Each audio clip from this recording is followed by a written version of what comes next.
Hello and hi, anonymous strangers. Welcome to Cozy Cove. And today I have a video idea, and I'm not sure if I want to post it. It might be a series, and it's kind of inspired based off of this anime called Black Clover. If you haven't watched it, I highly recommend you watch it. If you're into anime, that is.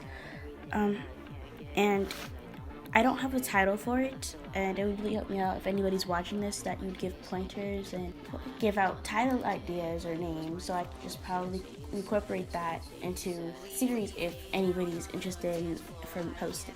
I'll just start. Aki and her friend are out walking when they see that there's a crowd of people surrounding something.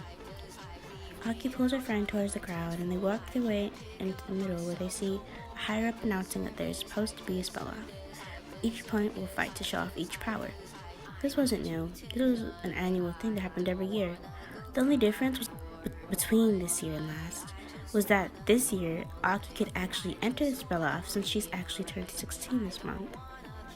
Not that she was genuinely interested, she'd rather play with the other orphans at the church, helping Lady Margaret. That way she wouldn't have to cook with the children running back and forth in the kitchen. But knowing the little ones, they'd want to hear her story when they get back to the church. Hey, Pearl. Aki paused, waiting for her friend to stop gawking at the nearby woodworker. She was still gawking, but she nodded and granted to let her know that she wasn't out on cloud 9. Aki was unimpressed with her friend's uninterest. Winners of the tournament will dine with thine royal family, the man announced, shouting. Apparently that had gotten her attention, now that Pearl's staring in awe at the man dancing atop the carriage, regaining the attention that may have been lost in the moment. He cleared his throat and continued reading his scroll. Those who wish to enter the annual spell-off tournament, please head to the merchant store at the east of Lion and Main Belvedere. Any questions? There was definitely some hands that were risen, seemed exhausted, and he packed his things away, climbed his carriage, and rode off. He must have been severely tired because he left behind papers and posters to advertise the tournament. Aki reaches for a paper and skims the page, the same as he explained, only the date of the tournament and other sorts of details. This is the next page. I will warn you that there's an argument in here, and since I'm not used to writing down arguments and I usually just make things peaceful, it may be a little bit cringe and there might be secondhand embarrassment here, so you might hear me painfully reading this. Wow, Hanaki, you're really enjoying the tournament? I'm sure you'll be amazing. You're so brave. Aki and Pearl turned their head to a group of doodling fangirls, and the center was a smirking Hanaki, the girl's past friend. Hanaki, the girls questioned, though Aki confused, and Pearl was more so intrigued, rather than confused.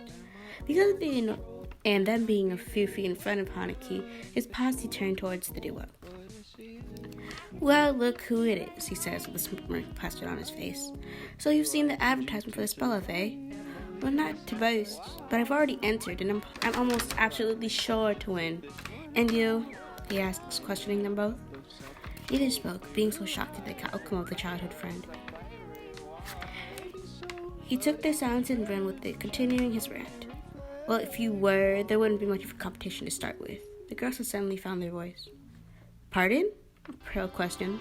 Well, as I said, you're not competition. Don't you babysit and wash clothes all day? What practice do you have? Well, don't know if you would know, since you probably don't, and all you do is rant about how awesome you are. But there's no reason that whatsoever to be rude to us. Pearl argues angrily. And what are you going to do about it? There was silence between the girls and Hanaki. Flash forward, the girls are now sitting at the dinner table, quiet as can be, which is really unusual. Lady Margaret notices this. So, how was your day? The girls looked at each other. We're entering the spell off. That's all I have for now. So I'm leaving you at a cliffhanger. Goodbye, and make sure to leave a like if you enjoyed.